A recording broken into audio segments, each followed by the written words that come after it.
HTML and CSS‌ని use చేసి ఒక టెక్స్ట్‌ని ఇమేజ్‌తో ఎలా ఫిల్ చేయాలో చూద్దాము. నేను ఒక డివ్ తీసుకుంటున్నాను. దానికి క్లాస్ టెక్స్ట్ అని ఇస్తున్నాను. దీనికి మనము ఏ క్లాస్ నేమ్ అయినా ఇచ్చుకోవచ్చు. నేను జస్ట్ ఇక్కడ క్లాస్ నేమ్ టెక్స్ట్ అని ఇచ్చాను. సో, ఇప్పుడు మనము స్టైల్ ట్యాగ్‌లో టెక్స్ట్ అనే క్లాస్‌ని సెలెక్ట్ చేసి కలర్ ట్రాన్స్‌పరెంట్ కావాలి అని చెప్పి పెట్టాలి. బ్యాక్‌గ్రౌండ్ ఇమేజ్ అనే ఒక ప్రాపర్టీలో ఏ ఇమేజ్ కావాలో ఆ ఇమేజ్ యొక్క యూఆర్ఎల్ ఇవ్వాలి. మనకి CSS‌లో యూఆర్ఎల్ అనే ఒక ఫంక్షన్ ఉంటుంది. ఇక్కడ మనము ఆ ఇమేజ్ ఎక్కడైతే ఉందో ఆ పాత్‌ని మనము ప్రాపర్‌గా ఇవ్వాలి. ఇక్కడ నాకు ఇమేజ్ అండ్ ఈ text dot HTML file 2 same ఫోల్డర్‌లో ఉన్నాయి. కాబట్టి డాట్ ఫార్వర్డ్ స్లాష్ ఇచ్చినా, డైరెక్ట్‌గా ఇలా ఇచ్చినా ఒకలానే వర్క్ అవుతాయి. ఇక్కడ మనకి టెక్స్ట్ ఏమి కనిపించట్లేదు. టెక్స్ట్ అనేది కనిపించాలి అనంటే ఇక్కడ మనము ఇంకొక ప్రాపర్టీని మెయిన్‌గా యూజ్ చేయాలి. ఏంటి అనంటే బ్యాక్‌గ్రౌండ్ క్లిప్ అనే ఒక ప్రాపర్టీ ఉంటుంది.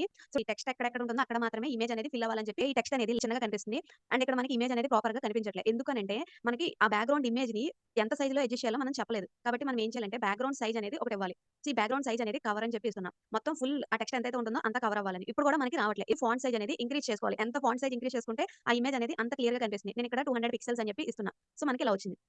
300 పిక్సెల్స్ ఇస్తే ఇంకా అందులో ఇమేజ్ అనేది ఇంకా క్లియర్‌గా కనిపిస్తుంది.